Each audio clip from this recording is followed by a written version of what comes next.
Professor general Waker কিন্তু গত 7 মাসে আওয়ামী লীগের যারা ঘনিষ্ঠ তাদের কাউকে কিন্তু সরান নাই, মানে সবাই বহাল ছিল। তো আপনার কাছ থেকে শুরু করি নাকি? আপনার কাছ থেকে শুরু করি। প্রথমে সবারই একটা প্রশ্ন যে আসলে ওয়াকার সাহেব কি চাচ্ছে, কেন এরকম করছে, এবং গত 25শে ফেব্রুয়ারি থেকে উনি যে অ্যাগ্রেসিভ ভাবে অ্যাড্রেস করছেন, সেই অ্যাগ্রেসিভনেস এর পিছনে কারণটা কি? আমরা ছোটবেলায় গ্রাম দেশে আমরা দেখতাম যে গ্রাম দেশে বাঁশঝাড় থাকতো, বাঁশঝাড়ের ওইখানে অন্ধকার, দুই দিক দিয়ে বাঁশ টাস ঝাড় ইয়ে হতো, এবং মনে করা হতো যে ওইখানে ভূত পেতনি থাকে, জিন ভূতের আসর টাসর হয়, এবং ওই জায়গা দিয়ে যাওয়ার সময় আমরা জোরে গান গাইতাম আর কি, জোরে জোরে কথা বলতাম যেন জিন ভূতের আসরটা যেন না। তো ওয়াকার সাহেবের অবস্থা হয়েছে এরকম আর কি, উনি জোরে জোরে গলার জোর বাড়ায় উনি দেখানোর চেষ্টা করতেছে যে উনি ভয় পান নাই, কিন্তু আসলে উনি ভয় পেয়েছেন। ঘটনা হচ্ছে উনি কিসের ভয় পান? ভয়টা হচ্ছে জাতিসংঘের সেই রিপোর্ট, যে রিপোর্টটা আমি বলছি যে এটা একটা বিস্ফোরক, এবং এটা পাতায় পাতায় ছত্রে ছত্রে লেখা আছে কোন বাহিনীর কে কে কিভাবে মানুষের মানবাধিকার লঙ্ঘন করছে, গণহত্যা চালাইছে, গণহত্যার সহযোগী হয়েছে, এভিডেন্সকে ধামাচাপা দেওয়ার চেষ্টা করছে, এবং সমস্ত জায়গায় সুপিরিয়র রেসপন্সিবিলিটিতে ওয়াকার সাহেব, এবং ওয়াকার সাহেব এই বিচারটাকে এড়াতে চান। এটাই হচ্ছে ওনার এই জোরে জোরে কথা বলা এবং ইনস্টিটিউটকে বিতর্কিত না করতে বলার আহ্বান জানানোর পেছনের কারণ। এখন মুশকিলটা হচ্ছে কি যে এই রিপোর্টটা তো আর প্রফেসর ইউনূসের সরকার তৈরি করেনি, রিপোর্টটা তৈরি করছে জাতিসংঘ, এবং এই রিপোর্টটা যদি কেউ ডিটেইল পড়ে দেখে তাহলে দেখবে যে মানে প্রমাণ হিসাবে তুলে ধরার ক্ষেত্রে জাতিসংঘ যে মেটিকুলাসলি প্রত্যেকটা তথ্য, প্রত্যেকটা এভিডেন্সকে কতবার ভেরিফাই করছে, হ্যাঁ, তার কোনো ইহত্যা নাই। মানে ধরেন আমি একটা এক্সাম্পল দিই, ধরেন একটা ছবি ব্যবহার করছে, হ্যাঁ, এই ছবিটা কিভাবে কোথায় কোন সোর্স থেকে পাইছে, কিভাবে সেটা ভেরিফাই করছে, কিভাবে ফটো ইমেজটাকে এনহ্যান্স করছে, কে করছে, হ্যাঁ, কোন ফরেনসিক ল্যাবরেটরিতে এটা এনহ্যান্স করা হয়েছে, কোন ফরেনসিক সায়েন্টিস্ট এটা এনহ্যান্স করছে, এভরিথিং ডিটেইল, মানে এর এইখানে যে এভিডেন্স গুলো দেওয়া আছে সেটা কোনোটাকে অস্বীকার করার কোনো ক্ষমতা নাই। এখন এই যে আমি একটা এপিসোড করছিলাম, আমি আর পরে আর করিনি, কারণ আমি ওই যে সমস্ত হেলিকপ্টার গুলো আকাশে উঠছিল, এই হেলিকপ্টার গুলোতে ক্রু কার আছে এটার একটা তালিকা আমি পাইছি, এবং আমি একটা সম্ভবত আমি প্রথম যে হেলিকপ্টারটা উঠছিল এবং যেখান থেকে প্রথম গুলি করা হয়েছিল সেই ক্রু এর তালিকা দিয়েছিলাম আমি, যে কে কে ছিল, অ্যামিনিশন কে কে উঠছিল, অ্যামিনিশন কতটা খরচ হয়েছে, সেইটার হিসাব সহ আমি দিয়েছিলাম। সো ডিটেলটা আছে। তো এখন দেখা যাচ্ছে কি যে এই হেলিকপ্টার গুলোতে প্রত্যেকটা কমান্ডিং পজিশনে আর্মি, তো ওয়াকার সাহেব এখন ওয়াকার সাহেবের চারপাশে তারা এখন সার্ভিং, ওয়াকার সাহেব সবাইকে বাঁচাইতে চাচ্ছে, এটাই হয়ে গেছে ওয়াকার সাহেবের মিশন। এখন ওয়াকার সাহেব বাঁচাইতে চাইবে, এর সাথে আর কে কে কারা কারা বাঁচাইতে চায়, ধরুন হাসিনার নামে তো একটা মামলা হবে, হাসিনার নামে শুধু না, হাসিনা, তার স্বরাষ্ট্রমন্ত্রী, তার যারা যারা সাথে সাথে ছিল, তার রাজনৈতিক নেতা টেতা সবগুলোর নামে মামলা। আচ্ছা, এরপরে মামলাটা যখন হবে তখন মোদির নাম আসবে না? মোদির নাম তো আসবে, মোদির নাম আসবে, কারণ সালাউদ্দিন সাহেবকে কিভাবে নিয়ে গেল, কিভাবে সে যে ইন্ডিয়ার একটা শহরে যে এসে আবিষ্কৃত হলো, তাই না? মৌলানা সাইদির যে সাক্ষী সুখরঞ্জন বালিকে তাহলে ঢাকা শহরের সুপ্রিম কোর্টের সামনে থেকে হাইজ্যাক করে নিয়ে যে কিভাবে সে ভারতের আদালত, ভারতের জেলে এসে ল্যান্ড করলো, এই বিষয়গুলো তো আসবে।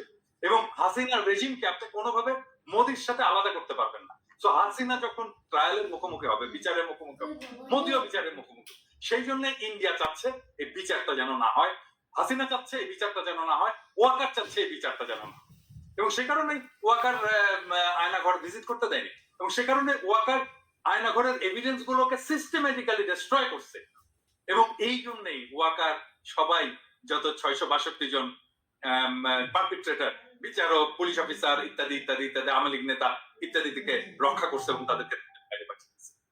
এটাই হচ্ছে ওয়াকারের প্ল্যান, ডিটেইল প্ল্যান, যেটা আসলে ইনফ্যাক্ট ইন্ডিয়া সে সেটাকে এক্সিকিউট করতে চায়। এখন এটাকে কিভাবে এক্সিকিউট করবে? এক্সিকিউট করার জন্য প্রথম হচ্ছে যে এখন এমন একটা আওয়ামী লীগ লাগবে যে আওয়ামী লীগটা শুদ্ধ, পিওর, ভালো আওয়ামী লীগ আর কি। হ্যাঁ? এবং আমি খুবই হতাশ হয়েছি যে আমাদের অত্যন্ত শ্রদ্ধাভাজন কেউ কেউ বলছেন যে আওয়ামী লীগের শেখ পরিবারের বাইরের কেউ যদি এসে রাজনীতি করে আওয়ামী লীগের রাজনীতি, সেটা আমরা গ্রহণ করবো। No way, no way. Awami লীগের রাজনীতি কি আসলে? আওয়ামী লীগ কি রাজনীতি করছে? আওয়ামী লীগের রাজনীতিটা কি? আমাদের রাজনীতি হচ্ছে ধর্মনিরপেক্ষতা, বাঙালি জাতীয়তাবাদ, বাঙালি জাতীয়তাবাদ, সকল গণতন্ত্র, এবং এইটার নামে বাংলাদেশে একটা ফ্যাসিবাদ কায়েম করা, এটাই তো তার রাজনীতি। দুইবার আওয়ামী লীগ ক্ষমতায় ছিল, শেখ মুজিবুর আমলে ক্ষমতায় ছিল, সে ফ্যাসিবাদ কায়েম করছে, একদলীয় শাসন কায়েম করছে। শেখ হাসিনার আমলে 15 বছরের শাসনে একই জিনিস সে ফ্যাসিবাদ কায়েম করছে। আওয়ামী লীগের রাজনীতি ফ্যাসিবাদ, রাজনীতি। তাহলে আওয়ামী লীগের কি রাজনীতি? ভালো ফ্যাসিবাদ হয় নাকি? ফ্যাসিবাদের তো কোনো ভালো মন্দ নাই, মানে গুয়ের তো কোনো ভালো গু মন্দ গু নাই। গু অলওয়েজ গু, গুয়ের কোনো ভালো গন্ধ তো হয়। তো এই জন্য এই ভালো আওয়ামী লীগ, মানে ভালো আওয়ামী লীগের প্রতিভূকে, ভালো আওয়ামী লীগের প্রতিভূ হচ্ছে শিরিন শাহ। ভালো আওয়ামী লীগের প্রতিভূকে, ভালো আওয়ামী লীগের প্রতিভূ হচ্ছে সাবের হোসেন চৌধুরী। কেন ভালো আওয়ামী লীগ? কারণটা হচ্ছে এখানে ক্লাস, শ্রেণী। এখন তোমরা বলবা যে দাদা আপনি আবার কমিউনিস্টের মধ্যে ঢুকেন। এইটাই হচ্ছে আসল বাংলাদেশের প্রবলেম, রুলিং এলিট ক্লাস। এই যে রুলিং এলিট ক্লাস, ইংরেজি জানা ক্লাস, এটাই হচ্ছে সবসময় ক্ষমতায় থাকবে। এটাই ডেইলি স্টার, এটাই প্রথম আলো, এটাই সাবের হোসেন চৌধুরী, এটাই শিরিন শারমিন। ইংরেজি শিক্ষায় শিক্ষিত, ওই যে ইংরেজি যেহেতু কইছি সেহেতু ঠিকই কইছি, সেই জন্য ইংরেজি জানা এই রুলিং ক্লাস সব সময় ক্ষমতায় থাকবে। সেটা আওয়ামী লীগের নামে হোক, এটা মিলিটারি শাসনের নামে হোক, এটা বিএনপির নামে হোক, এটা হোয়াট এভার নামে হোক, এটাই তারা থাকতে চায়। এবং এটাই যদি থাকে তাহলেই সেটা ইন্ডিয়ার স্বার্থটাকে রক্ষা করবে, ভারতের স্বার্থটাকে রক্ষা করবে। এখন এখানে প্রশ্ন উঠতে পারে যে এই এই এই গ্রুপটা কেন আসলে ইন্ডিয়ার স্বার্থটাকে রক্ষা করবে? কারণ তারা ইন্ডিয়ার সাথে ইকোনমিক্যালি এন্ড ইমোশনালি কানেক্টেড। আরেকটা জিনিস হচ্ছে কি, যে বাংলাদেশের যারা রুলিং এলিটস, হ্যাঁ, যারা এই যে ইংরেজি জানা এলিট, তারা পশ্চিমের সাথে কানেক্ট করতে পারে, ওয়েস্টের সাথে কানেক্ট করতে পারে। আপনি দেখেন এই যে ধরা যাক আমি যদি ইয়ের কথাই বলি, মানে এটা পার্সোনালি নেওয়ার কিছু না, ধরেন মাহফুজুর রহমান একজন খুবই বাংলাদেশের এনলাইটেন্ড একজন মিডল ক্লাস এবং রুলিং ক্লাস ইন্টেলেকচুয়াল, এবং তার তো কোনো কিছুর অভাব নেই, টাকা পয়সার অভাব নাই, তার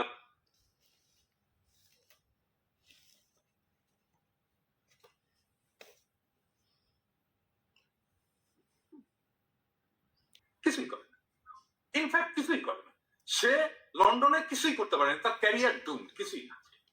হ্যাঁ, বা ধরেন আপনি জয়, জয় তো একটা ইয়ে পরিবারের একটা একটা সুবিধাপ্রাপ্ত পরিবারের ছেলে। আমার বাবা তো স্কুল টিচার রে ভাই।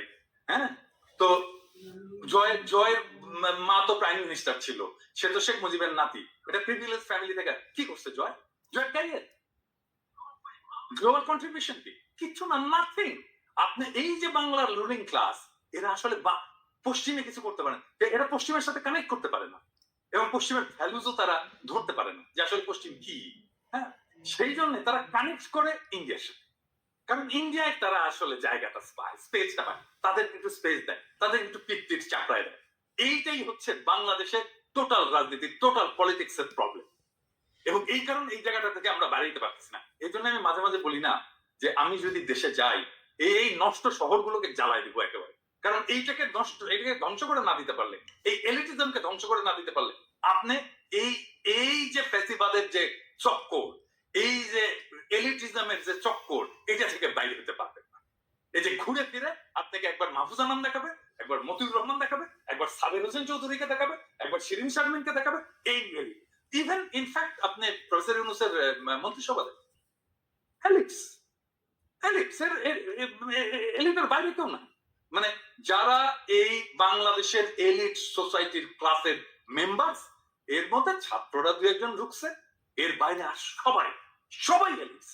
আপনি দেখেন, মানে আচ্ছা বলেন কোন, আমি বলি এটা এখন বললে অন্যরকম শোনায়। প্রফেসর ইউনূসের একজন মিডিয়ার ইয়ে দরকার, একজন মিডিয়াতে কাজ করে, বিদেশে থাকে, এরকম একজন এক্সপার্ট আমার বিশেষ সহকারী দরকার। কাকে বলেন তো?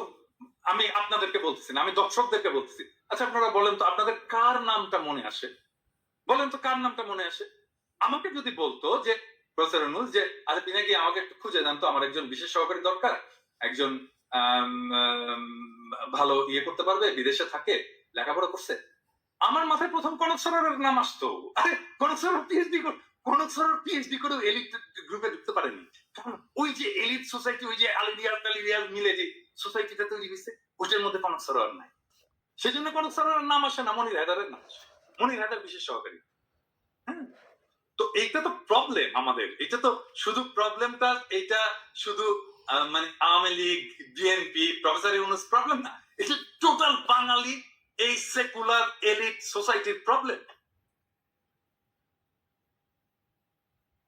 এবং এখান থেকে আসছে এই আওয়ামী লীগের পুনর্বাসনের এই এই জায়গাটা।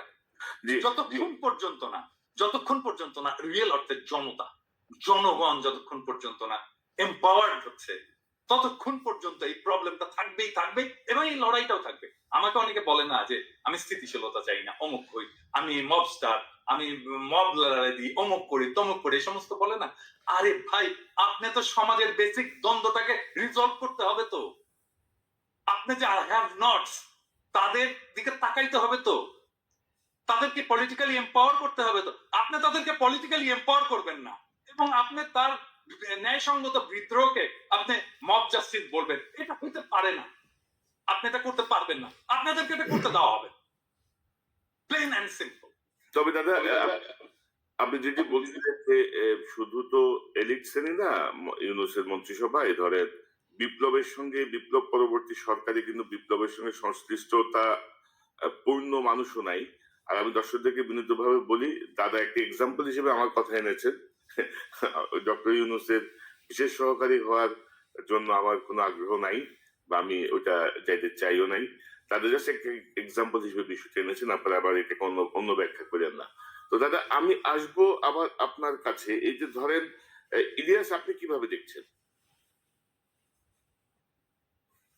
আপনার কাছ থেকে একটু দাদা শুনি। ধরেন দাদা জি যা বললো মোটামুটি সবকিছু কাভার আপ হয়ে গিয়েছে। আমি শুধু যেই সিচুয়েশনটার কারণে আমাদের আজকে লাইভ, যেটাকে উদ্দেশ্য করে আমি সেই জায়গায় কিছু কথা বলতে চাই। হাসনাতের ফেসবুক পোস্ট, তিনি তার পোস্টে বলেছেন 11 তারিখে তাকে ক্যান্টনমেন্টে নিয়ে যাওয়া হয়েছিল, রাইট? আজকে কত তারিখ? 21 তারিখ আজকে আমাদের বাংলাদেশের বাইরে। এই 10 দিন হাসনাত বলেন নাই কেন? কোনো কিছু কি মানে নেগোসিয়েশন হচ্ছিল, যেখানে হাসনাত যেটা চাচ্ছিল সেটা হয় নাই? মানে আমি জাস্ট যুক্তিটা বলছি আর কি। আমি আমি আমি হাসনাতের এটা নিয়ে করছেন, এরপরে হাসনাতের সাথে আমার গতকালকেও কথা হয়েছে। আমি হাসনাতকে মানে দোষ দিচ্ছি না, বুঝছি মানে বলা হয় নাই কেন, এই কথাটা কেন বললাম জানেন? হাসনাতকে জিজ্ঞেস করছিল ইলিয়াস এটা প্রশ্নটা? হ্যাঁ, না আমি এই কথাটা জিজ্ঞেস করি নাই, এই বিষয় নিয়ে কোনো আলোচনাই হয়নি আমার সাথে। অন্য বিষয় নিয়ে আমি ওই যে আসিফের ব্যাপারে যে ইয়ে করেছিলাম সেটা নিয়ে করেছিলাম। আমি এটা জিজ্ঞেস করছিলাম হাসনাতকে, হ্যাঁ, কারণ হাসনাত নানা সময় আমার সাথে নানা কথাবার্তা বলে, ওর মান অভিমান রাগ এই সমস্ত বিষয়ে ইয়ে করে আর কি। হ্যাঁ, তো এই সমস্ত আমি জিজ্ঞেস করছিলাম যে হাসনাত তুমি এই জিনিসটা তো আমাকেও বলতে পারতা, হ্যাঁ, ওই দিন তো আমাকেও বললাম না কেন? বললো যে দাদা আমি আসলে আমি আমাকে এইভাবে বলছে, আমি একদম এক্স্যাক্টলি এই কথাটা বলতে, দাদা আমি আসলে রাজনীতি বুঝি না। হ্যাঁ, আমি রাজনীতি ভালো বুঝি না, এবং আমার মাথার মধ্যে কখন কোনটা করতে হবে এই জিনিসটা আমি সবসময় ঠিক মতো বুঝতে পারি না, আমার বয়স কম। এভাবে আমাকে বলছে। হ্যাঁ, আপনাকে বলাটা উচিত ছিল আগেই, হ্যাঁ, এটা নিয়ে আমাকে আরো আগেই বলা উচিত ছিল, কিন্তু আমি সারা দিয়ে নিয়ে রাজনীতির নানা ফ্রাস্ট্রেশন নিয়ে আমি এত বেশি জেরবার ছিলাম যে আমি আসলে বুঝতে পারিনি কখন কোনটা আমার করা উচিত। কিন্তু যে সময় মনে হইলো যে আমার এটা বলে ফেলা উচিত, আমি বলে ফেলছি। এই আমাকে এক্স্যাক্টলি এই ইয়েটা দিছে, তোমার সাথে কথা হইলে তুমি এটা চেক করতে পারো। না আমি তার কথায় যেটা এই যে এই ঘটনাটা আমি জানি না কেন বলেছে, কিন্তু আমি তার সাথে যে কথাগুলো বলেছি তার কথায় স্পষ্ট বোঝা গিয়েছে যে আসিফ, তারপরে মাহফুজ, এদের একটা চক্র আছে। এই চক্রটা মিলে যা করছে সেটার সাথে এই হাসনাত, সার্জিস এদের খুব ভালো একটা সম্পৃক্ততা নাই, এবং তাদেরকে কিছুটা কর্নার করা হয়েছে। আমি আমি জানি না এই কথাগুলো, যেহেতু ব্যক্তিগত আলাপ, এই আলাপগুলো আমি পাবলিকলি বলতে চাই না। কিন্তু আমি আপনাদের একটা জাস্ট সিনারিও বুঝাইলাম। দর্শকের হয়তো অনেকের মনে হইতে পারে যে মনে হয় এই হাসনাত মানেই বোধহয় মাহফুজ, মাহফুজ মানেই বোধহয় আসিফ। না, এইখানেও একটা একদম সরাসরি একটা পার্টিশন করা হয়েছে। তো আমি হাসনাতের ওই কথাটা কেন বললাম জানেন দাদা, যে আজকে বিপ্লবের 7 মাস পরে দাঁড়িয়ে মাহফুজ বলেন শাহবাগীদের শাহবাগী ট্যাগ দেয়া, তারপরে এই যে যে কোনো জায়গায় মিটিং মিছিল টিছিল করা, এগুলোতে তারা খুব একটা মানে ভালো মনে করছেন না। ওনারা এসছেন হচ্ছে এই মবের মাধ্যমে, এসে তারপরে এখন কিছু কিছু জায়গা নিজেদের সুবিধা মতো বাগিয়ে নিয়ে এখন আর ওনারা কোনো বিশৃঙ্খলা চান না। এখন যেখানে যেখানে যে জায়গায় আছেন সেই জায়গায় থেকে তারপরে ওনারা চান এটা চলুক এইভাবে, এটাই ওনারা চান। না, তাই তো হয় ইলিয়াস, এটাই কিন্তু হওয়ার কথা। কারণটা হচ্ছে কি যে মানে যারা স্টেবল হয়ে গেছে, পার্ট অফ পাওয়ার, ক্ষমতার যারা অংশ, তারা তো চাইবেই যে সবকিছু যেন শান্ত থাকে, আমার ক্ষমতাটা যেন নিরপদ্রব থাকে, এটা তো তারা চাইবে। কিন্তু এই শান্তটা থাকবে কয়দিন? এই মাহফুজ, আমি তো বললাম তো থাকবে না, কারণ মাহফুজ, এই আসিফ, এই নাহিদ, এই হাসনাত, এই সার্জিস রাস্তার টোকায়ের কাছেও মার খাবে, কেউ ঠেকাইতে আসবে না। কি মনে করে মাহফুজ? মনে করে কি ও নাকি 5 কোটির নিচে নাকি ও কোনো ও করে না, ওর সাথে কোনো ডিলিংস 5 কোটির নিচে নাকি করা যায় না। এটা অভিযোগ, আমার কাছে কোনো প্রমাণ নেই, অভিযোগ বলে আসলাম। এই অভিযোগগুলো আমি এখন না বলি, কারণ প্রথম তো ছাড়া এখন কথা হচ্ছে না, কিন্তু এই যে মানুষগুলি তারা যে এখন মনে করেন যে মবতন্ত্রের এই মব মানে শাহবাগীদের বিরুদ্ধে কথা বললে তার গায়ে লাগে, তিনি এখন এটা চান না। মাহফুজকে 1000 কোটি টাকার মালিক বানাই দেবো আমি, $1 বিলিয়ন মালিক বানাই দেবো, $1 বিলিয়ন। $1 বিলিয়ন মালিক হওয়ার পরে মাহফুজ মনে করে কি মেম্বার নির্বাচন করে পাশ করে আসতে পারবে? মাহফুজ যাক, তো ওরা স্থানীয় নির্বাচন করতে চাইছে কেন? ওরা আগে ওই করতে চায়, ওই যে টুর্নামেন্টের আগে, বড় টুর্নামেন্টের আগে কিছু ম্যাচ হয় না, ওইটা খেলে ওরা মনে হয় মেম্বারই নির্বাচন, ধরেন আসিফকে এই হাতি মার্কায় অমুক ইউনিয়ন পরিষদের মেম্বার নির্বাচনে ভোট দিন, এভাবে মনে হয় ওরা মেম্বার হিসাবে আগে দেখে আসতে চাচ্ছিল মাঠটা কি অবস্থা, তারপরে জাতীয় নির্বাচন। জামানত নিয়ে আসতে পারবা না বিএনপি এবং জামাতের কাছ থেকে। অতএব এত লাফানোর কিছু নাই, যে আপনি এসছেন মবতন্ত্রের মাধ্যমে, আপনি এখন এসে সবকিছু আইন কানুন ভাবে তারপরে দেখেন। আইন, এই যে বিচারক গুলোকে আপনি সরাইলেন, কোন আইন দিয়ে সরাইছিলেন? উপদেষ্টা বানাইছিলেন বাংলাদেশের সংবিধানে ছিল, আপনি বসাইলেন কেন? আপনারা যেভাবে উপদেষ্টা হয়েছেন এটা কোন আইনে ছিল? এখন বিডিআর এর মামলার সময় আপনি আইন দেখান, এখন উদিচির মামলার সময় আপনি আইন দেখান, 21শে আগস্টের মামলার সময় আপনি আইন দেখান, ওই ফেনীতে যে মনোজ কুমার আর ব্যারিস্টার সুমনরা যেটা করে গিয়েছে সেই 16 জন মানুষ এখন পর্যন্ত তারা কেন কন্ডেম সেলে আছে?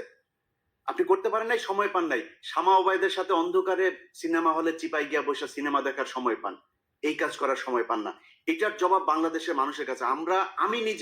আমি বলেছি যে 5 বছর, 10 বছর, 20 বছর, যত বছর প্রয়োজন হয় থাকুক তারা। আমরা তো বিএনপির কাছ থেকে বেশি সুবিধা নিতে পারতাম, তাই না? আমরা সেটা করিনি, আমরা বলেছি এরা থাকুক। বরং বিএনপি অনেক ক্ষেত্রে এই বাংলাদেশের সবচেয়ে, এই যে 3 জন লোক এখন বসে কথা বলছে এখানে, এই 2-3টা লোক এখন বিএনপির সবচেয়ে বড় শত্রু। কার জন্য হয়েছে? আমরা বাংলাদেশের মানুষের জন্য, এই ছাত্রদের জন্য। তারা কোন আই ধরে না, মনে হয়েছে যে এইভাবে এসে তারপরে কয়েক বিলিয়ন টাকা কামায় তারপরে মনে হয় তারা বাংলাদেশে আবার ক্ষমতায় আসবে। এত সহজ? আপনার মতো এরকম কয়েক বিলিয়ন ডলারের মালিক বাংলাদেশে বিএনপির অনেক নেতা আছে, নাম ধরে বলতে পারি, তারা আওয়ামী লীগের সময়ই কামাইতো। আপনি কি মনে করেন নাকি আজকে এই বিতর্কে আর গেলাম না, তারা কামাইতে পারতো, কিন্তু তারা কিন্তু টাকা দিয়ে আপনি বাংলাদেশে রাজনীতি করতে পারবেন, আপনার চেয়ে বহু টাকাওয়ালা লোক বসে আছে বাংলাদেশে। আমি একটা জিনিস, সরি ইলিয়াস, আমি ইন্টারাপ্ট করার জন্য, যে জিনিসটা আমি আমার সকালবেলা দেখে খুবই মেজাজ খারাপ হয়েছে। নাসিরউদ্দিন পাটোয়ারি, জাতীয় নাগরিক পার্টির একজন খুবই গুরুত্বপূর্ণ নেতা, সে আজকে একটা স্ট্যাটাস দিচ্ছে, মানে আমার দেখছেন কেউ দেখছেন এটা স্ট্যাটাস? ইলিয়াস দেখছো? কোন আমি খেয়াল করিনি। সেই স্ট্যাটাসে সে বলতেছে জিয়াউর রহমান লুটেরা। মানে কি ধৃষ্টতা! মানে এই ছেলের তো রাজনীতি করার কোনো অধিকারই নাই, রাইটই নাই, কোনো রাজনীতি করার বিন্দু মাত্র তার পলিটিক্যাল ট্রেনিং নাই। মানে সে জিয়াউর রহমান ক্যারেক্টারকেও বোঝেনি, জিয়াউর রহমানের রাজনীতিকেও বোঝেনি, জিয়াউর রহমানের কন্ট্রিবিউশন কেউ বোঝেনি, এবং জিয়াউর রহমান বাংলাদেশের জন্য কি সেটাও বোঝেনি। সে বলে দিল লুটেরা। এত বড় ধৃষ্টতা, আশ্চর্য ব্যাপার। মানে একটা রাজনীতিতে, মানে আমি এখন তো আমি বলবো যে এই সময়টা, এই যে ওয়াকারের এই ইস্যুটা নিয়ে একটা কিন্তু মোরালেস জাতীয় ঐক্যের একটা অবস্থা সৃষ্টি হয়েছে। কারণ তারপরে বিএনপির মিডিয়া সেলের পোস্টগুলো দেখেন, পোস্টগুলো আমরা যদি দেখি তাহলে দেখবো সে সালাউদ্দিন সাহেবের 5ই ফেব্রুয়ারির একটা মন্তব্য দিচ্ছে যে আমরা আওয়ামী লীগের বিচার চাই, আওয়ামী লীগের বিচারের মাধ্যমে, হ্যাঁ। তারপরে যতগুলো মিডিয়া সেলের পোস্ট, সব প্রো পিপল, আমরা যা চাই সেইখানে। আর সেইখানে নাসির পাটোয়ারি যে জিয়াউর রহমানকে লুটেরা বল, আরে কথা কি বলবো, 2 দিনের পোলা। এ যখন যখন রাজনীতি মানে কি আসলে এটাই বোঝেন। রাজনীতি মানে তো ফ্রেন্ডশিপ তৈরি করা, বন্ধুত্ব তৈরি করা। তুমি বন্ধু বানাবা, তুমি যতজনকে পারবা বন্ধু বানাবা, তোমার স্পেয়ার অফ ইনফ্লুয়েন্স বানাবা। এখন আমরা বলবো যে বিএনপি, আমরা যেটা চাই সে জায়গায় বিএনপি আসছে, স্বাগতম, আসেন আমরা একসাথে কাজ করি। এই আওয়ামী লীগকে আপনারাও চান না, আমরাও চান না। আপনি চান বিচার, আমাদের হয়তো সামান্য কিছু আছে, তফাৎ আছে কিন্তু আসেন আমরা বসি, বসে আমরা একসাথে কাজ করি। এবং এই সময়টা আসলে আমাদের তৈরি করা উচিত যে আমরা যতগুলো রাজনৈতিক দল আছে, আমাদের যত মত আছে, অ্যান্টি ফ্যাসিস্ট মত আছে, তাদের একসাথে আসার বসার একটা বাস্তব শর্ত তৈরি হয়েছে। আসেন আমরা একসাথে বসি, ডায়ালগ করি, আওয়ামী লীগ প্রশ্নে আমরা একসাথে একটা সিদ্ধান্ত নিই। এবং আমার মনে হয় আমরা বাকি সবাই ইনক্লুডিং বিএনপি আওয়ামী লীগ নিয়ে এখন একটা সিদ্ধান্ত নেওয়ার মতো অবস্থায় আমরা চলে আসছি, এবং দ্যাটস ওয়ান্ডারফুল। আজকে দেখেন 27 নম্বরে হয়েছে, এই যে আওয়ামী লীগ মিছিল করছে এই করে, হ্যাঁ, ছাত্র দলের ছেলেরা থাকে। আমার তো ছাত্র দলের ছেলেদের এখন স্যালুট দিয়ে বলতে হচ্ছে যে আয় বাবা বুকে আয়, হ্যাঁ, এইটাই তো চাই আমরা, তো এই ছাত্র দল চাই, আমরা তো এই বিএনপি চাই, হ্যাঁ। সো এখন তৈরি হয়েছে একটা অভূতপূর্ব একটা জাতীয় ঐক্যের প্রেক্ষাপট, যেই জাতীয় ঐক্যের উপরে দাঁড়ায় আমরা পরবর্তী জায়গায় যাইতে পারি। আর নাসিরউদ্দিন পাটোয়ারি এখানে বলে দিল। আমার মনে হয় নাসিরউদ্দিন পাটোয়ারি শুধু, আমি জানি না কি অবস্থা, ওর ক্ষমা চাওয়া উচিত, জাতির কাছে ক্ষমা চাওয়া উচিত জিয়াউর রহমান সম্পর্কে দৃশ্যতাপূর্ণ মন্তব্য করার জন্য। এবং আমি এটা খুবই পার্সোনালি নিছি। ইউ অল নো যে আমি ব্যক্তিগতভাবে, শুধু পলিটিক্যালি না, ব্যক্তিগতভাবেও আমি জিয়াউর রহমান চরিত্রটাকে অ্যাজ পলিটিক্যাল লিডার, বাংলাদেশের একজন আইকন হিসেবে আমি কতটুকু রেসপেক্ট করি। এবং এই জায়গায় আমি জানি না নতুন জেনারেশনের কথা, আমাদের জেনারেশন থেকে কোনোদিন মেনে নেবে না, কোনোদিন, নেভার। এইটা যদি ছাত্ররা না জানে, নতুন দলের লোকেরা যদি না জানে, তাহলে রাজনীতি না করাই